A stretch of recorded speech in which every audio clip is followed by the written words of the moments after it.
ang sasabihin mo kasi may tatanungin din ako sa iyo. Opo. So ito man na siguro yung modus mo para malaman ng committee because in aid of legislation, yan ang gusto natin malaman. Ituloy mo na lang. Ikwento mo na lahat-lahat. Yun nga po, yung project na yan, meron po kaming sharing na pag kumita po, si Boss Henry po merong 40%, ako po may 20%. Si Engineer JP meron po 20% at si Engineer Paul Duya meron din po 20%. 100 lampas na yan Ano yon sa portion nyo lang? Yung sharing po kung magkano po lahat, yun po parang meron pong certain percentage kung magkano po yun naging kita, yun po yung hatian. Pasensya na po, hindi ko lang po naliwanag ng maayos. Pero, tanong ko, Engineer Bryce, bakit nyo naisip yung ghost? Kasi alam mo, minsan, matatanggap pa natin kung may konting pakinabang pero gagawin nyo yung proyekto eh. Ito wala talaga. Paano nyo naisip? Bakit ba? Ano rason? Tumaas ba tara? O tumaas ang cost? Bakit hindi nyo ginawa yung mga proyekto? Isa na rin pong kasagutan yung tumaas po ang tara. Ano po yung tarang nyo? Kanino napupunta? Sa proponent daw po, sabi ni Boss. Honest, wala po akong direktang pakikipag-usap sa proponent. Engineer Alcantara, DE. Sabi mo, Boss Angeles, yung dating DE yan, di ba? Raul Angeles? Hindi po, wala po akong binanggit na Angeles po. Sorry. Engineer Alcantara, sino po yung proponent na sinasabi ni Bryce? Hindi ko po alam sa kanya, Your Honor. Every time po na may tatanong sa kanya, puro po ang turo sa akin. Maliwanag ba naman po rito na sinasabi ng mga contractor na sila po ang kausap dyan, Your Honor. Hindi, pero under oath po kayo, Engineer Alcantara, para mabawasan na nyo. Turuan nyo na kami, tulungan nyo na kami malaman ng katotohanan. Total, andyan na kayo sa ganitong posisyon, sitwasyon. Sino po buwang mas mataas na opisyal ang nakakaalam nito o may kinalaman nito? Whether insertion o pinayagan yung inyong modus, meron bang mas mataas opisyal ng DPWH? Meron bang legislator na yan ang sinususpetsahan? Dahil, sige po. Your Honor, pagdating po sa funding, gaya po ng sinabi ko dati, kami po ay nagsasubmit ng wishlist sa regional office po. Wishlist po na nanggagaling sa amin. At after po niyan, sinasabit po nila sa central office. Regarding po dun sa mga insertions po ng sinasabi niyo po, wala po kaming alam po doon Your Honor Kasi po, gaya nga po nila Yusek Kati at sila Secretary, tinatanong niyo po sila dati kung sino po kasi hindi po yung wala po sa level. Hindi niyo alam kung sino? Sa level niyo? Yung pong regular po na dumadating po sa district na under po sa NEP lang po ang pinag-uusapan po natin. Sinong Yusek ang sinasabi niyo may alam nito? Yung mas mataas sa inyo? Di po, kasi sinasabi ko po, tinatanong niyo po dati sila Yusek Cabral because they are the planning. So kami po, hindi po namin alam po sa level po namin yung sa mga ganyan pong funding, Your Honor. Dahil nung huling pag-appear dito ni Congressman Toby Tiangco, may mga dala siyang dokumento. At doon sa kanya pinakita, Mr. Chair, marami po ang insertions at bigla bumukol, lumaki ang sa Mindoro at sa Bulacan. So, yun po ay na-documented dala ni Congressman Tiangco. Hindi nyo pa i-confirm, Engineer Alcantara, na may alam kayo doon? Hindi ko po alam, Your Honor, talaga po. Pagdating po sa funding, Your Honor. Sino ba talaga ang mastermind sa inyong dalawa? Sabi ni Bryce Hernandez, kayo po, engineer.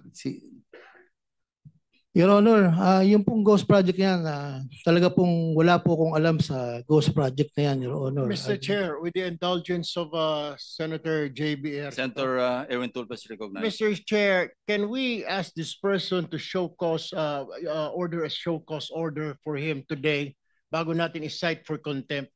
Last week pa ito, dalawang hearing na itong nagsisinungaling. Sa mga taong sa baba, lahat may kasalanan, ikaw wala. District engineer ka, hindi mo alam na may ghost project, wala ka ring alam, lumobo yung budget mo. Hindi ba dumadaan sa lamesa mo yan na lumaki yung pondo mo? Mr. Chair, I think this person is lying, so we have to ask him to show cause why he should not be cited for contempt today. Please respond, Mr. Alcantara. Your Honor, kami naman po pag lumalabas po sa GAA, ini-implement lang po namin yung project, Your Honor. At hindi po namin alam kung saan po ng ano yan, Your Honor. Actually po, yung sinasabi ko po sa Ghost Project, talaga pong wala akong alam dyan. At magpapatunay naman po itong project engineer na nandito po sa tabi ko kung paano po nangyari yan. Yung pong sinasabi ng project engineer na Paul Duya, ay kasama po nila yan, Your Honor.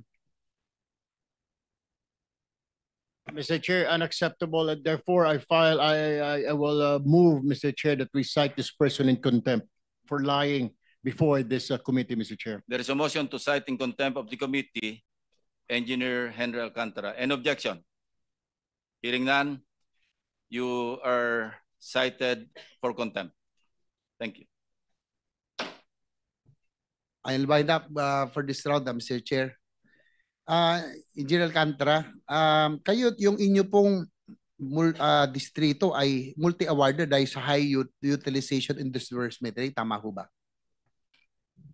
Yes, Your Honor. Nakakaano, Mr. Chair, magwa-wind up na po ako. Doon daw pa kasi, kahit na halimbawa, 30% pa lang ang progress billing ng contractor, ay 40 to 50% na raw ang sinasabi, ang nakukuha nilang cheque. Bakit ito nangyayari yun? 30% pa lang ang sinisingil pero ang inyong binabayad nasa 40 to 50% na. Yeah, that's your last question because your time is up.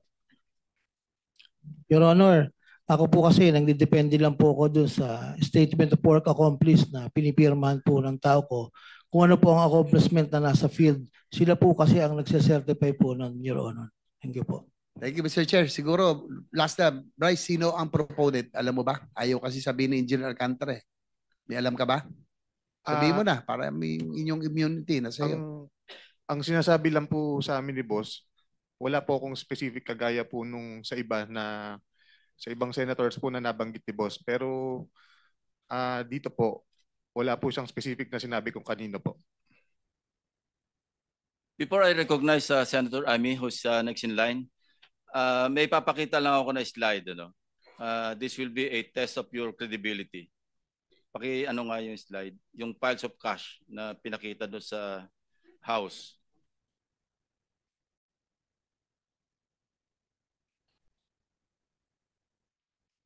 Hindi yan. Yan. Kindly narrate to this committee, anong ibig sabihin nito? Nasabi mo na ito sa House, pero I want to be clarified. Sinabi mo itong nasa kaliwa, 2022 or 2023, Yung pangalawa, sabi mo a couple of years ago. Accurate ba yan? Totoo ba yan or recently lang yan? Matagal na po yan. Yung tama po yun, mga nasa 2022 to 2023 po yan, Your Honor. Ito rin nasa kanan, 2023 rin ito. Yung sa tambayan. Opo, alam ko nasa ganung year po yun, Your Honor. Okay. Kanino yung tambayan na yan? That's a house. That's not within the premises or compound of the DEO, di ba? Opo, wala po sa Kanino compound yan? ng DEO. Sino may-ari niyang tambayan? Sa pagkakaalam ko po, kasi hindi ko naman po nakita ang title nung Hindi, wag na yung title. Yung pagkaalam mo na kung kanino. Opo, kaibigan po ni Boss Henry Alcantara. Si Lauren Cruz, Opo, Your Honor. yung bagman niya. Hindi ko po masabi, parang Dapat po. alam mo kung sino si Lauren Cruz. Kilala ko po siya. Bali, ninong ko po nga po siya. Kaya nga. Opo. So alam mong bagman siya. Kasi lahat ng mga dinodonate ni Henry Alcantara ng mga sasakyan kung kani-kanino, sa kanya nakapangalan yung invoice. Alam ko po. Opo. Alam mo pala hindi ka nagsasabi ng totoo. Ang sinasabi ko sa iyo, sabihin mo lahat yung totoo rito, wag ka na magpaikot-ikot.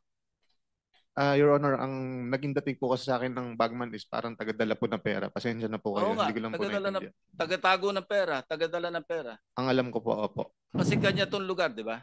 Yes, Your Honor. Oh. Sabi ko sa iyo, wag ka magpasikot-sikot. Mas marami pa akong alam sa iyo kaysa sa alam mo. Ha? Wag mo kami paikutin dito. Senator Amy. Yes, thank you very much, Mr. Chairman. Maliwanag sa ating budget na 2 trillion ang napupunta sa ating foreign assisted. di pa napapag-usapan to. At dito sa foreign assisted, meron tayong opisina, yung UPMO, United Project Management Flood Control, kung saan gumastos na